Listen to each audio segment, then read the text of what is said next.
Assalamualaikum warahmatullahi wabarakatuh. Alhamdulillah wassalatu wassalamu ala Rasulillah amma ba'du. Qala Allah Ta'ala fil Qur'anil Karim, a'udzubillahi minasyaitonir rajim. Bismillahirrahmanirrahim. Ya ayyuhalladzina amanu idza qila lahum tafassahu fil majalis fafsahu yafsahillahu lakum wa idza qila anshuju fansuju yarfa'illahu alladzina amanu minkum walladzina utul ilma darajat. Kita tentu mari bersyukur kepada Allah dan bersalawat kepada Rasulullah. Allahumma salli wa sallim wa barik alaih. Saudaraku semua, kita hari ini alhamdulillah mendapatkan izin berdirinya Fakultas Agama Islam dengan nomor 543 tahun 2022 dari Kementerian Agama. Alhamdulillah, Fakultas Agama Islam mulai resmi menerima mahasiswa baru. Adapun visi misi kita dalam Fakultas Agama Islam adalah bagaimana mewujudkan sarjana muslim yang islami, profesional, inovatif, mandiri, dan berkepribadian, yaitu mahasiswa yang akan memiliki daya saing di tingkat lokal pada tahun 2025, lokal, nasional, dan regional. Insya Allah ke depan pada tahun 2030 kita akan memiliki daya saing pada tingkat internasional. Insya Allah FAI UMA ini hadir menjadi FAI yang begitu indah, begitu inovatif, menjadi Fakultas Agama Islam pilihan kita semua. Kami menunggu semua adik-adik, orang tua yang menggelar anaknya.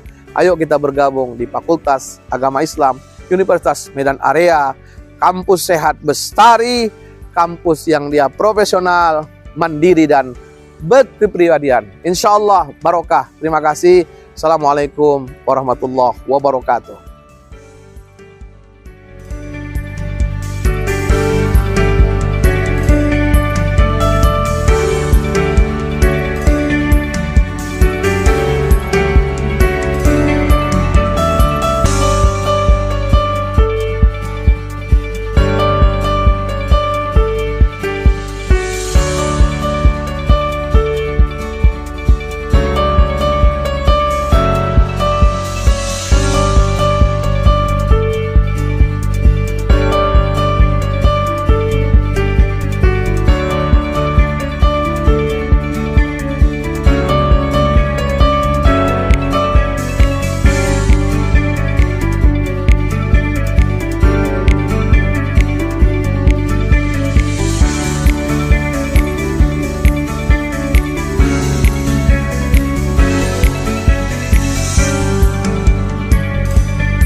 Bismillahirrahmanirrahim. Assalamualaikum warahmatullahi wabarakatuh.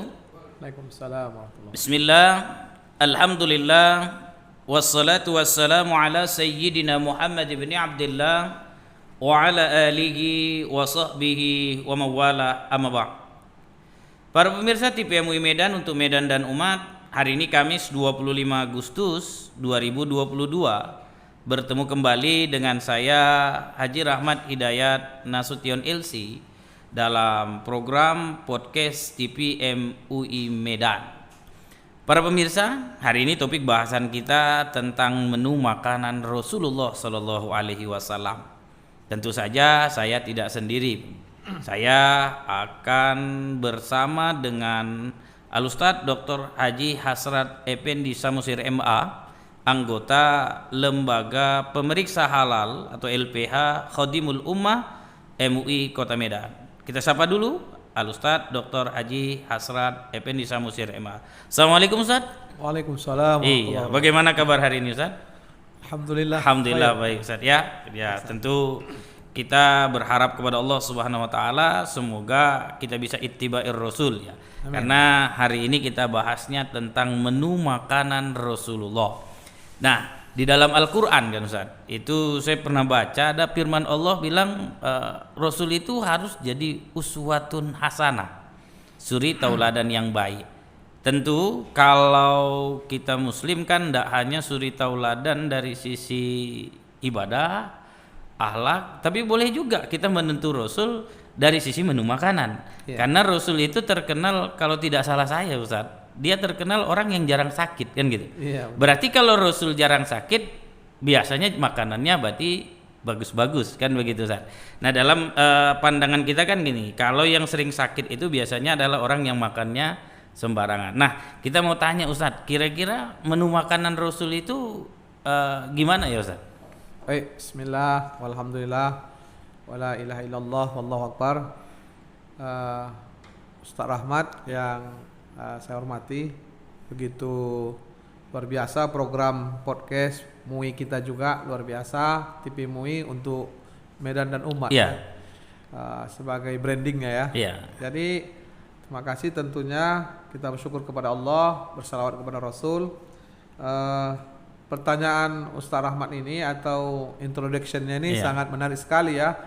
Jadi memang sebelum saya menjawab tentang bagaimana menu Rasulullah, menu makan Rasulullah itu, memang kalau kita lihat dalam sejarah itu Rasulullah pernah diberikan hadiah ya dari Raja Mesir, yaitu Tobib. Tobib ini semacam dokter lah kita ya, bahasa Arabnya Tobib. Jadi untuk menjaga kesehatan Rasul dari Raja Mesir, lalu dia bertugas tahun itu Rasulullah nggak pernah sakit dan memang terkenal, sahabat juga. Akhirnya dia pamit bertanya apa resep sehatnya Rasulullah, maka itulah yang terkenal itu, makanlah jika terasa lapar, berhenti sebelum kenyang. Itu kan luar biasa. Kita ini kan udah lapar kali baru makan, udah kenyang kali baru berhenti, akhirnya jadi penyakit. Jadi memang betul yang Ustaz Rahmat bilang itu, bahwa Rasulullah ini sebenarnya lebih banyak preventif daripada kuratif, mencegahnya. Jadi pola hidupnya ini mungkin satu ya yang kita lihat dalam sejarah, itu catatan penting sekali, di mana itu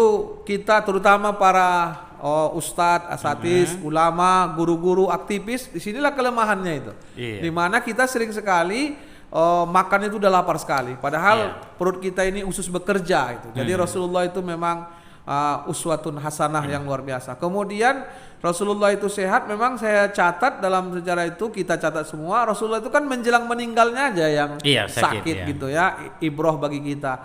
Memang waktu hijrah Rasul dari Mekah ke Madinah, ini masih Muharram, itu Rasul agak pernah pusing karena itu saja. Cuma waktu itu bedanya, pusingnya sana belum ada Bodrex ya kan.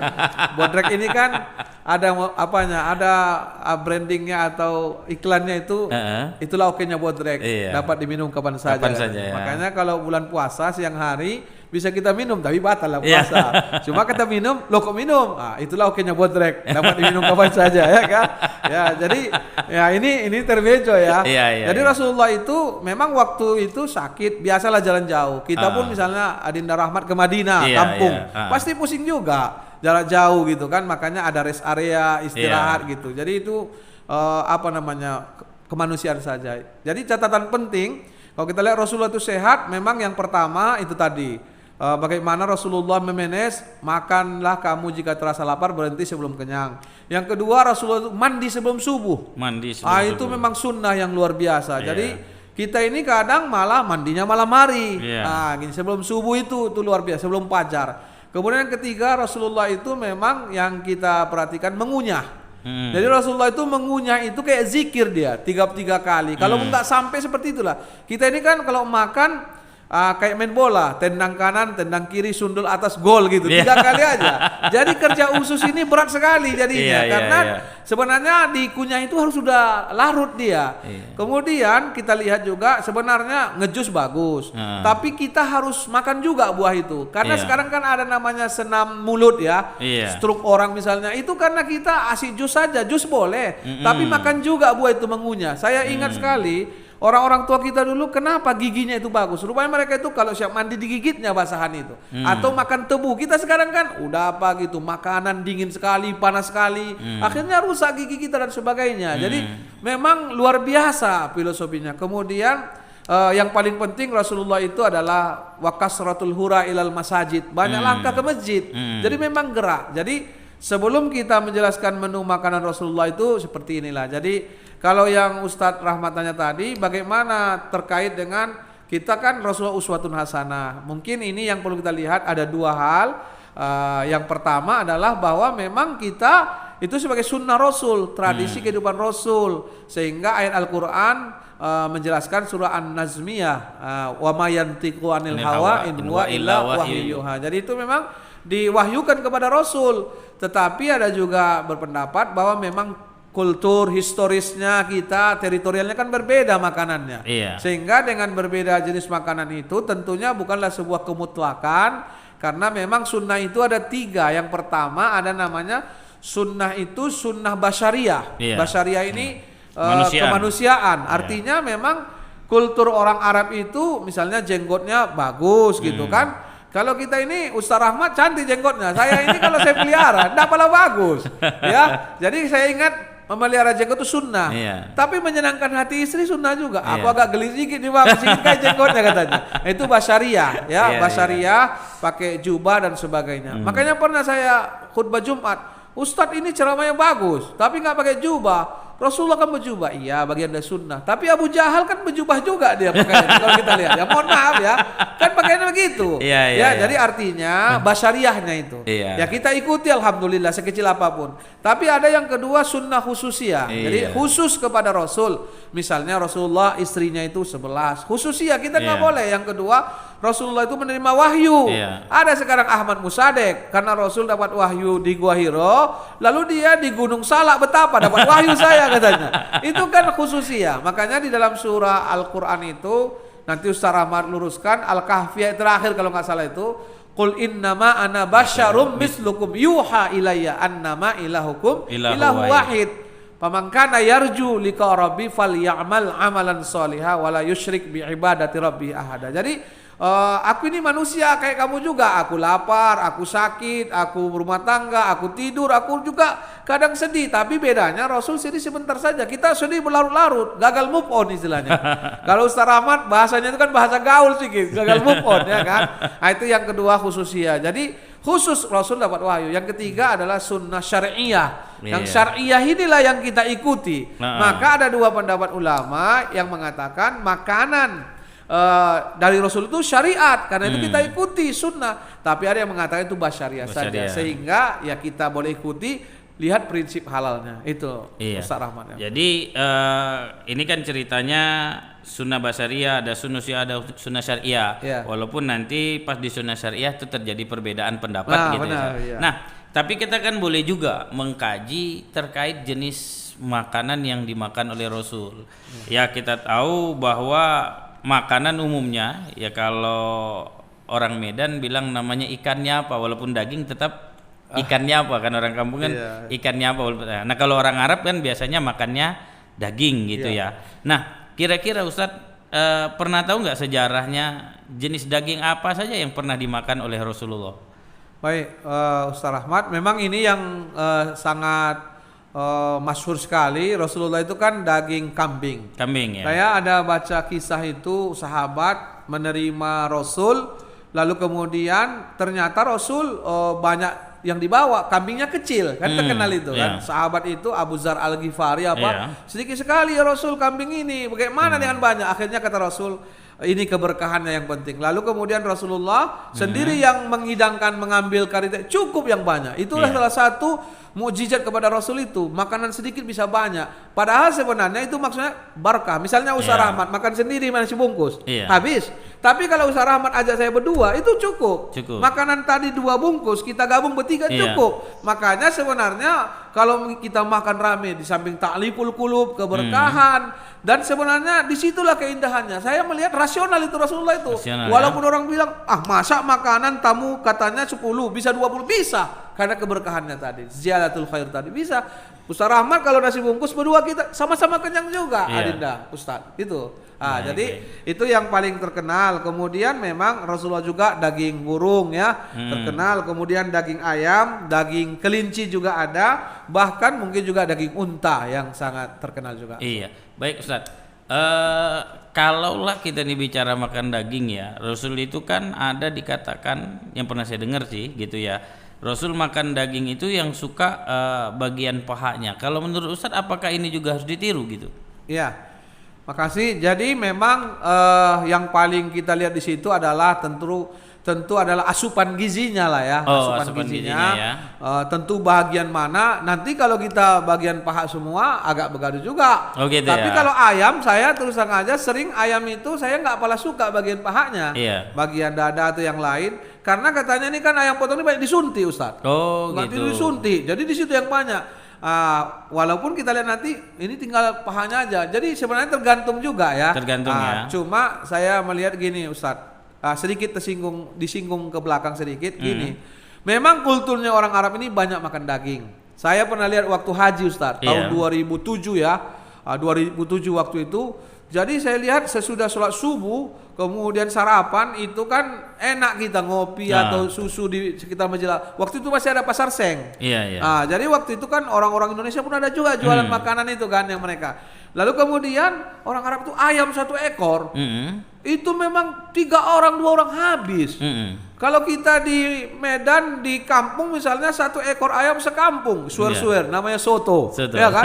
Jadi kita nggak kulturnya makan daging juga. Jadi karena itu saya melihat memang yang paling penting Rasulullah suka bagian pahanya tadi. Ya kalau kita suka bagian itu juga tentunya bagian daripada yang bagus. Tentu ada hikmah di balik itu semua. Walaupun nanti kalau berebut nanti semua di paha itu bagian yang lain siapa yang makan juga kan gitu. Jadi cuma ada keteladanan dari Rasulullah yang saya lihat ketika Rasulullah dalam safar, ketika itu Rasulullah menyuruh ada kambing dipotong dalam perjalanan itu. Lalu ada sahabat bilang, saya yang motong ya Rasul, saya yang menguliti, saya yang mengambil bumbunya, saya yang masak, saya yang membersihkan.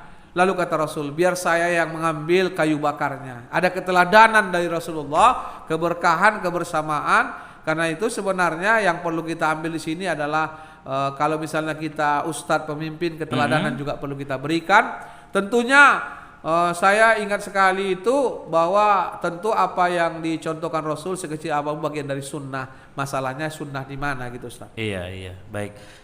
Ustaz, jadi intinya tetap kalau makan daging bukan hanya dilihat dari misalnya kalau memang mau mengikut Rasul, tapi jangan lupa dari sunnah yang Ustaz ceritakan juga. Kalau mau ngunyah 33 kali gitu ya. Iya, betul. 33 kali. Cuman memang kalau makan daging 33 kali lama-lama capek juga itu, Ustaz. Baik, Ustaz. Itu dari sisi makan daging ya. Kalau dari buah-buahan kira-kira pernah dapat catatan sejarah nggak, Ustaz? Terkait dengan jenis buah apa yang pernah dinikmati oleh Rasul. Tadi kan Ustaz ada cerita jus-jus gitu ya. Iya. Baik Ustaz Rahmat. Jadi sumber penulis sejarah yang kita lihat itu bahwa memang buah ini bahagian yang penting ya, vitamin, asupan vitamin itu penting sekali. Memang kalau kita perhatikan yang paling disukai Rasul itu kan adalah buah rutab ya. Ini rutab ini terkenal buah kurma yang masih basah dan segar. Nah, kalau kita beli kurma itu ada nanti dalam bentuk kurma kering, tamar, ada yang rutab tadi. Bahkan ada hadis Nabi mengingatkan kita masalul mu'minin kamasalin nakhlah. Orang beriman itu seperti kurma. Artinya kurma itu batangnya bermanfaat, dahannya bermanfaat kayak kelapa lah. Lidinya bermanfaat, daunnya bermanfaat untuk bungkus ketupat, semua bermanfaat, pohonnya bermanfaat. Orang beriman harus begitu. Saya menarik bahwa Rasulullah memberikan isyarat kita seperti kurma tadi, kayak itu tadi. Jadi itu yang pertama. Yang kedua, semangka juga ya. Semangka juga di Arab tumbuh ya Ustaz ya. Bahkan saya melihat itu dari beberapa teman ya searching tentang tibyun Nabi, ternyata Rasulullah itu memang semangka itu bagus untuk vitalitas juga Ustaz. Bagus untuk vitalitas, kesehatan, kemudian untuk asam lambung dan sebagainya. Sekarang kan banyak penyakit kita Ustaz, darah tinggi, darah rendah, darah kotor ya kan. Kemudian banyak lagi sekarang asam lagi, 3 juga itu, asam urat, kemudian asam lambung, kurang asam, itu sakit juga itu ya kan. 3 juga penyakit asam itu ya kan. Jadi ini yang perlu. Kemudian tentunya gandum ya Ustaz ya. Gandum, roti, kemudian roti, buah labu, kemudian yang paling penting itu Rasulullah mengingatkan madu Ustaz. Madu. Madu itu Ustaz, ada yang namanya madu asli, ada yang KW juga. Madu asli itu tahu Kayak Ustaz mana cirinya. maksudnya? Madu asli itu cirinya kita bawa ke rumah ngamu istri kita. Itu madu asli namanya itu ya. Kalau yang aslinya saya nggak ngerti, Iya. tapi kalau kita bawa ke rumah, istri kita melemparkan piring madu asli deh. Madu asli itu ya. Iya, Ustaz. Kemudian keju juga Ustaz, tentunya Iya. yang paling penting adalah mentega, yogurt dan susu Ustaz. Susu ini memang menarik di Quran itu kan dijelaskan itu bagaimana di antara kotoran itu ada susu dan itu bermanfaat. Luar biasa Allah menjelaskan di dalam Al-Quran itu bagaimana di antara kotoran, di antara perut usus tadi ada susu dari hewan tadi. Masya Allah, ini kira-kira Ustaz. Iya, baik. Ustaz, ada yang biasa sering kalau orang pulang haji, pulang umroh itu bawa minyak zaitun. Iya. Kira-kira Rasul pakai minyak zaitun atau enggak gitu Ustaz? Ya, itu juga ya. Saya mohon maaf tadi ketinggalan. Memang itu salah satu yang bahkan zaitun kan bisa diminum juga Ustaz. Iya. Bisa diminum Ustaz ya? Diminum, dimakan dalam bentuk minyaknya. Wattini wazzaitun. Kan di Quran itu Ustaz. Iya. Jadi karena itu memang tentu banyak isyarat. Saya melihat Ustaz ya, memang kalau yang orang konsen sekarang tibyun Nabi, pengobatan Nabi itu memang mereka lebih kepada tidak hanya sekedar medis saja. Rasulullah itu juga tabib yang luar biasa. Iya. Gak pernah sakit Ustaz, coba. Iya. Bayangkan dia membina umat, membantu umat, gak pernah sakit. Jadi karena itu uswatun hasanah yang luar biasa ya. Ini yang perlu kita lihat. Minyak zaitun ini juga bisa digunakan untuk apa namanya itu Ustaz, untuk minyak kita oleskan dan sebagainya. Multifungsi dan satu sebagai catatan yang kita lihat itu bahwa memang Rasulullah itu luar biasa sehatnya. Karena itu satu catatan penting adalah bahwa menu makan Rasulullah itu satu hal yang harus kita jadikan rujukan bagi kita. Iya, Ustaz. Kalau lah tadi nih udah diceritakan bahwa jenis makanan Rasul itu ada daging, misalnya kita ya milih lah mulai dari daging kambing, daging burung, daging ayam. Nah, ketika makan itu Ustaz, haruskah atau bagaimana caranya gitu biar supaya kita tetap dianggap sebagai ikut Nabi? Apakah ketika kita makan kita ini sadar ini aku makan meniru makanan seperti yang dimakan oleh Rasul, atau langsung makan aja gitu? Yang penting tahu kita ini makannya dari Rasul. Ini persoalan niat, perlu nggak gitu kan? Baik Ustaz. Jadi memang kalau dalam hal ini kita lihat tadi seperti uraian tadi yang kita jelaskan ada dua pandangan ya Ustaz ya. Yang paling penting saya lihat substansinya adalah jangan sampai kita lupa berdoa. Allahumma barik lana fima razaqtana wa qina azabannar. Menarik Ustaz, dalam hal doa ini kalimatnya Allahumma barik lana, ya Allah berkahi kami. Kok bukan Allahumma barik li gitu kan? Ternyata dalam makanan ini sampai ke meja kita banyak tangan-tangan. Sekarang ini air Ustaz ini. Bukan sekedar masuk ke ini yang membuat pabriknya, besinya, mengambilnya airnya, kemudian pabrik besarnya, kemudian pengecernya, kemudian ngantarkan. Allahumma barik, berkahi semua itu ya. Sama kayak kita Ustaz, pas ceramah, siap ceramah kita makan sesuap itu ribuan tangan Ustaz. Berkahi semua itu ya Allah. Itu luar biasanya Islam ini kan. Jadi bukan hanya assalamu alayka ayyuhan nabi wa assalamu alayna, kaminya itu Ustaz. Saya menarik itu sebenarnya. Allah barik lana fima razaqtana wa qina azabannar. Itu yang catatan Ustaz. Ada tadi ketinggalan sedikit Ustaz. Saya juga baca ternyata pisang juga itu buah yang dimakan Rasulullah. Bahkan ada nanti buah yang di surga itu pisang juga termasuk. Iya, pisang ya. Jadi pisang itu bagus sekali untuk kesehatan. Misalnya orang yang kena diabetes ya, disuruh makan pisang kepok dan sebagainya. Itu ada hikmahnya ternyata. Nah, ini kira-kira. Walaupun kita nggak tahu ya Rasul jenis pisangnya pisang kepok, pisang barangan atau pisang Ambon, nggak tahu gitu. Iya, itu. Yang jelas kita disuruh makan pisang. Benar. Gitu, yang pasti itu apa namanya itu pisang Ambon, walaupun tidak harus di Ambon ya kan. Di sini ada Bika Ambon, tapi di Medan ada ya. Gitu Ustaz ya. Baik Ustaz, terakhir nih closing statementnya Ustaz. Kira-kira apa yang mau disampaikan kepada pemirsa TV MUI Medan terkait dengan menu makanan Rasul atau tentang makanan lah yang berdasarkan penilaian dari LPH Khodimul Ummah MUI Kota Medan. Baik, terima kasih Ustaz Rahmat. Kita sebagai apa namanya ini sebagai closing statement ya, menutup bahwa memang dari makanan Rasulullah tadi, menu makanan itu tentu itu menjadi sunnah yang kita contoh. Tentunya di balik itu semua dari daging, buah-buahan, susu, madu dan sebagainya. Ini marilah kita konsumsi asupan gizi, karena memang maqasidus syariah itu kan ada namanya hifzun nafs ya, menjaga diri, hifzul mal dan sebagainya. Jaga diri kita ini kesehatan, kemudian tentunya jangan yang merusak, wala tulqu biaidikum ila tahluka. Makanan-makanan seperti Rasulullah insyaallah kita sehat, kemudian mencegah lebih baik daripada mengobati. Preventif itu lebih baik daripada kuratif.